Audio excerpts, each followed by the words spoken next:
Hi, I'm Dan McGinnis, real estate agent. Imagination is the preview of life's coming attractions. Imagination is the preview of life's coming attractions. Have you been to Disneyland? Think about this. Did you know that Walt Disney applied for a loan 300 times before he had success in borrowing money to build the Magic Kingdom?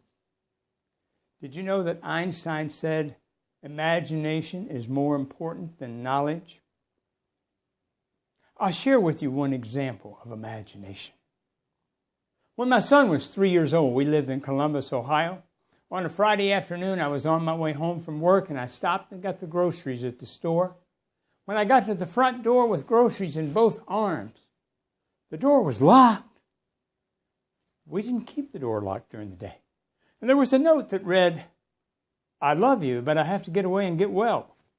Well, I got inside and all of my son's toys were still there. Most of his clothes were still there. We only had one automobile, and I thought, if she's really left, they're on a bus, Greyhound bus, traveling almost 2,000 miles to Colorado.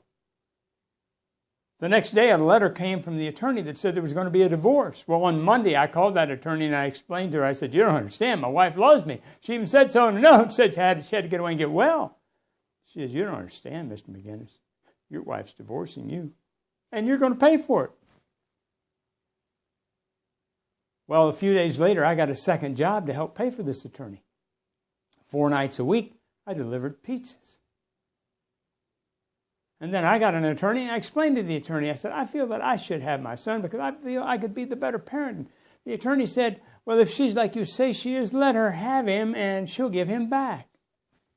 That didn't make sense to me.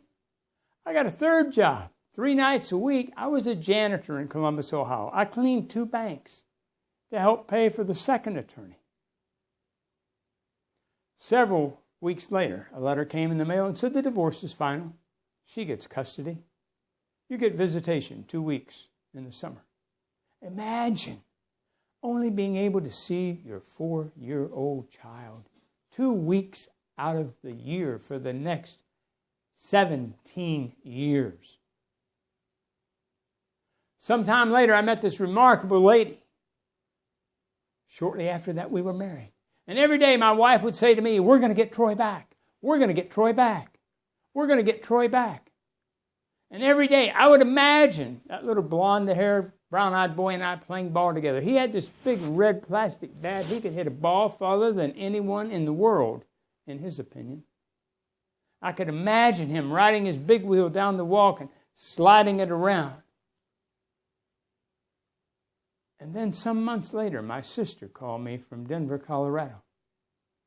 She was a unique person. She's the one that named me. When my dad said, what do you want to name him? She said Dan D, because she saw this truck go down the road that said Dan D potato chips on it.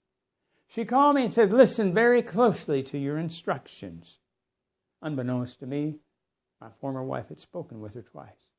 She said, you need to go and get a round-trip plane ticket, a one-way plane ticket, $300 cash, and be in the Denver airport tomorrow at 1 o'clock.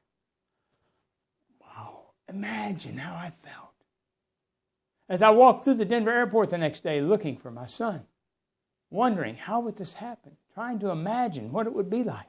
And then I saw him standing there, just gazing straight ahead.